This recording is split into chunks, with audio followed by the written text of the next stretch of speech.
you? I'm good. How are you? I'm good. I'm Brandy. I'm going to be your nurse today, and the doctor's ordered for a full head to toe assessment on you. Are you okay with that? Yes. Okay. I'm going to sanitize my hands. I feel like I'm not in sanitize my hands, provide privacy, and I'm going to don gloves. Okay. Can you tell me your name and date of birth? Corinne Wilkinson, July 15th, 1984. Okay, I'm going to check that on her armband, and that's the same. All right, Corinne, do you know why you're here today? For a video. Okay. And do you know where you are? At your house. And you know what day it is?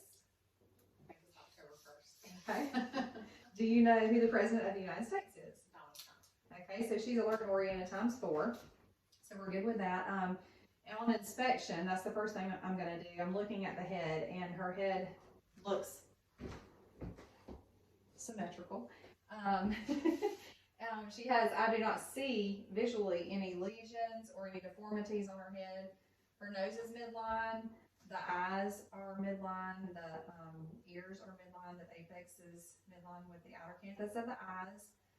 Her lips are pink and moist, and so they're not dried out or anything. She looks good there. And so then I'm gonna come and I'm gonna palpate the head to look to see and feel if there's any deformities or any masses that I may feel. Her head does not feel like she has any masses or anything like that. She has well-groomed hair, looks washed, freshly washed, and so her head would be normocephalic, just the shape of her head. Her head's not too big, it's not too small to fit her body. Okay, and then I'm going to move down to her eyes. I'm looking at her pupils. Her pupils are both round and equal. Her sclera is white, no yellow or redness there. The iris is a clear color. Nothing abnormal about the iris color. And the pupils look to be, let's see, about a 7 to 8. This is my dog. She just wants to, this is the therapy dog. So on her eyes, I'm going to do a test to check the constriction of her pupils. All right, so just look at my nose. I'm going to come in from the side. And I'm looking at both pupils to see if they are consensual to light, and both are. And accommodation, just keep your eyes on this. And I'm going to come back in, and her pupils are accommodating. So in documentation, it's going to be Pearl, which her pupils are equal, round, reactive to light, and accommodating. Do you wear glasses or contacts? Okay, and have you had any blurred vision or anything abnormal? All right, so with her nose, I'm looking at, like I said before, it's midline. I don't see any discharge from her nose. Do you have allergies or you have a deviated septum? I'm allergic to Georgia.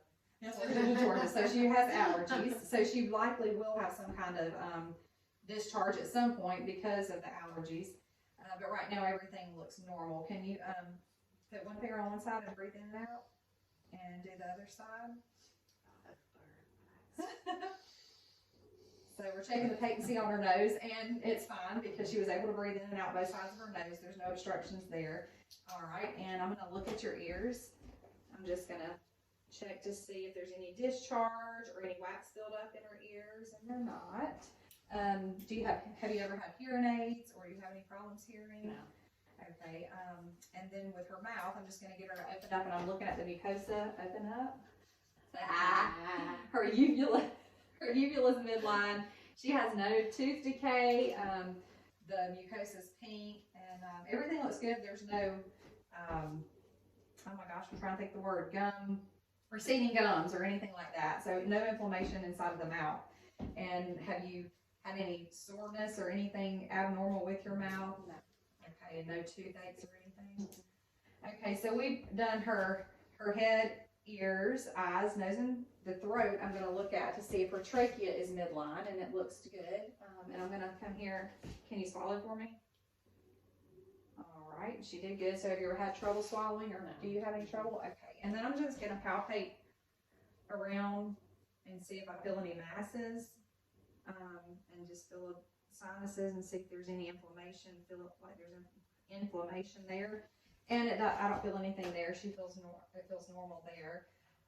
Her skin, she looks like she's normal for her ethnicity. I'm looking here, I'm gonna look and check the turgor of her skin. Okay, and that's perfectly fine. She doesn't seem to be dehydrated. I'm gonna get you to look to your right. All right, and I'm looking here for jugular distension. Look to your left. Yeah, there you go. Lean back 45 degrees and look. And there's no jugular distension there. All right, and next I'm gonna come down and I'm gonna inspect her fingernails here, and I'm looking at the capillary refill, and her capillary refill is within 3 seconds. So she's good with that. I'm looking at her nails too, for the shape of them. There's no clubbing. It doesn't look like she bites her nails or picks at her nails, so she may not have much anxiety, which I don't know how she does it through this. I But don't know about that. so, and then I'm going to check for edema. I'm just going to go over arm checking, and I would do this bilaterally, and of course check temperature of her skin, and she's warm to the touch. I'm looking now for lesions or any abnormal moles or anything that she may have on her skin, which I don't see any. Okay, her skin looks good. Okay, have you ever had any trouble breathing or anything? Okay. I'm going to listen to her breath sounds. And I would tell her this, but as I'm listening to her breath sounds, I'm assessing her respirations and if she's breathing deep or shallow, using any accessory muscles. So I'm going to look at that as I'm checking. Okay, and I'm going to go to your right upper lung first and take a deep breath in your mouth and out. And the left upper lung. And we're still in the left upper lung. The right middle lung. Okay, and then we're going to do the right lower lung. And then the left lower. Okay, I don't hear any abnormalities there, no crackles, wheezing, stridors, any adventitious sounds. And then we're going to go to the back, to the posterior. And I'm going to start with the right upper and move over to the left upper. Then I'd go down to the left lower and then over to the right lower. Okay. All right, have you had any chest pain lately? No. Okay, any murmurs or flutters with your heart or anything like that? Okay, so no concerns with that. All right, I'm going to listen to her heart sounds at this point and check that. Okay, and we're going to start at the second intercostal space, just right to the sternum, and that's your aortic. And I'm doing this with the diaphragm. I'll move over to the second intercostal space, just left of the sternum, that's your pulmonic. Move down to the third intercostal space, the Erb's point. Then go to the fourth, which is your tricuspid. And then move down, and if it's a female, you can have her lift her breast, and you're going to go to the fifth intercostal space, which is the mitral valve. And this is going to be where you can check your apical pulse also. And you could check that for a minute if your radial pulses were not, if you had a question about the radial pulse, you could always check the apical pulse. And then, and then the bell. If you would turn the bell around, you're going to turn the bell around to hear any S3 or S4 sounds, any abnormal sounds or a murmur. I did not hear any abnormal sounds, but if I did, I would double check that with the bell. Her S1 and S2 heart sounds were perfect. And her respirations, she's unlabored with her breathing. And I'm going to go ahead and check her radial pulses too. And you would do this bilaterally. And she's got a +2 on her radial pulses. And if you want to check others, you have the brachial, the axillary, and the carotid. You would only check the carotid on one side at the time so they don't pass out. Okay, now I'm going to have you lay down for me. I'm going to do an abdominal assessment on you. Okay, now have you had a bowel movement today? Yes. Okay, and was it a normal bowel movement? Like, was it a loose stool or a normal stool? Soft but warm. Okay, so, and do you have a bowel movement every day? Yes. So you're good on that then. All right, what about nutrition? Do you eat breakfast lunch, dinner, and it's a healthy meal most of the time? Most of the time. Okay. Do you try to drink about 8 glasses of water a day? Yes. All right. So you're pretty active and nutritious, and it doesn't look like you are immobile by any means. All right. I'm going to, do you care if I lift your shirt? Okay. All right. So I'm going to assess the stomach. And first I'm going to look for contour. So everything seems to be fine. There's no distension. I don't see any visible masses or anything like that. Yeah. So now I'm going to listen to her abdominal, her bowel sounds. And I'm going to start in the right lower quadrant. And I would listen for 1 complete minute. If I did not hear anything, I would listen for 5 full minutes. And I'm going to start in the right lower quadrant. And then go up to the right upper quadrant. And then go over to the left upper quadrant. And then the left lower quadrant. And then I would turn the bell around and check her abdominal aorta for any bruits, which could be an abdominal aneurysm or aortic aneurysm. Is that what it is? Okay. I don't hear any abnormal sounds, no hypoactive or hyperactive. She has normal bowel sounds there. I'm going to palpate just to check for masses. And I would start lightly and check each quadrant and just let me know if it's tender, ticklish. And then I would just go a little bit deeper, maybe 1 inch to 2 inches in, just to check for any masses or abnormalities. Okay. So that was not tender or anything? No. Okay. All right, you can sit up for me. And then I'm going to go down and work her lower body. I'm going to, let me take your shoes off. Thank you. All right, I'm taking her socks and shoes off so I can check capillary refill in her toes. And then I'm going to check her pedipulse bilaterally on those, and then her posterior tibial. Then if I needed to check others, I could check the popliteal and the femoral pulses. Can't even think of what I'm saying. Then I would check for edema in both legs. She looks good with edema. She don't have any. And if she did here, then I would continue to go up to the top. And we're going to do, have you had any surgeries on joints, or do you have any pain in any joints?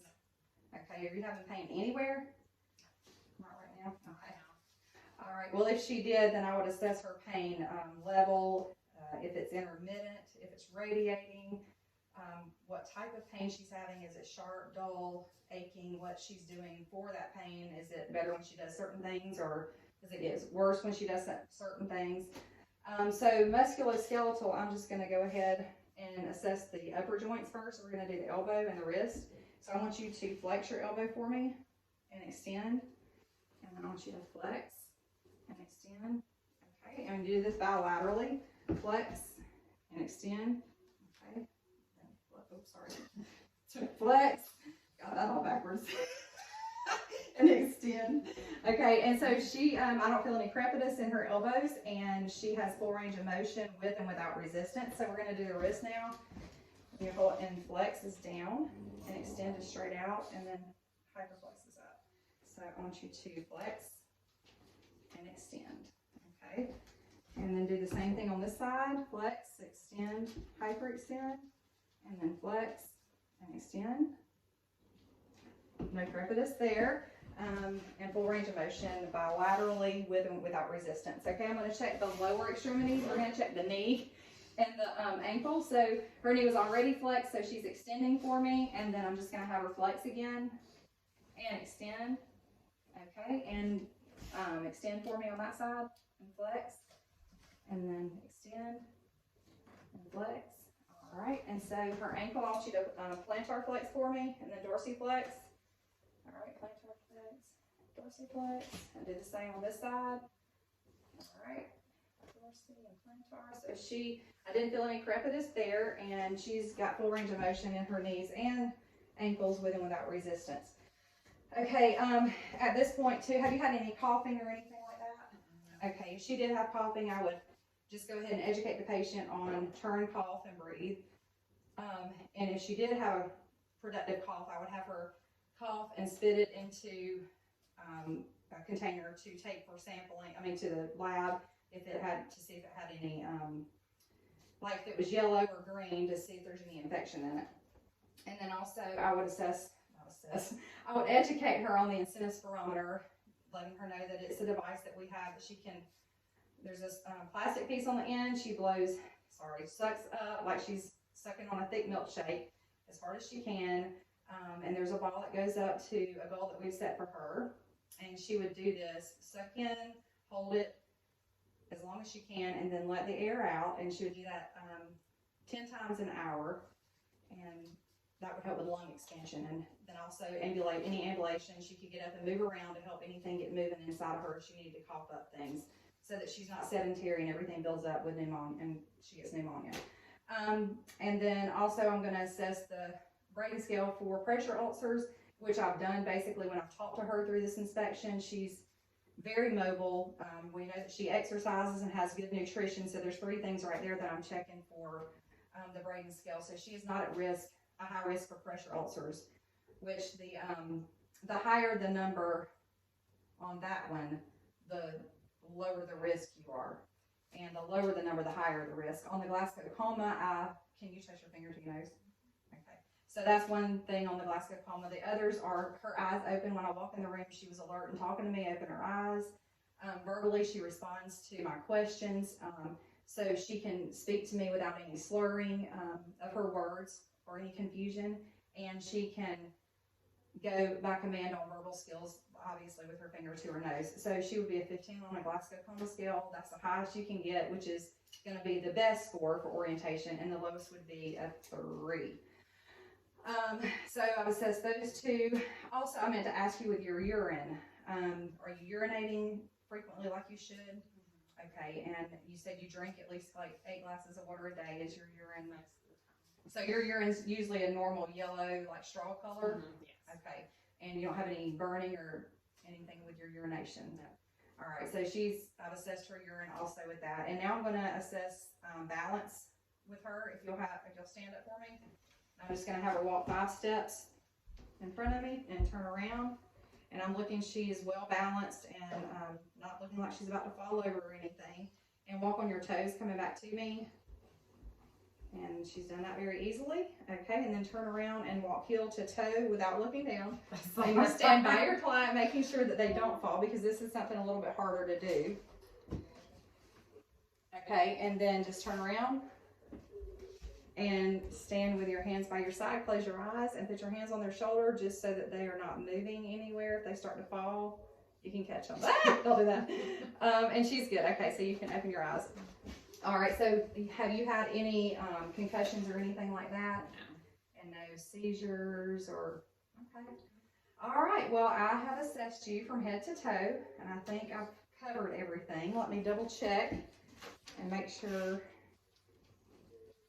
I've got everything I need.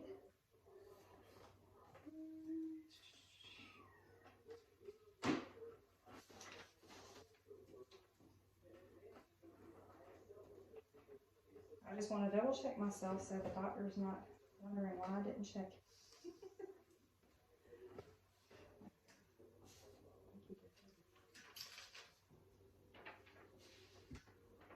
All right, it looks like I've covered just about everything I need to. Okay, so I'm going to let the doctor know you're ready to see him, and he'll be with you in a minute. All right, thank you. Thank you.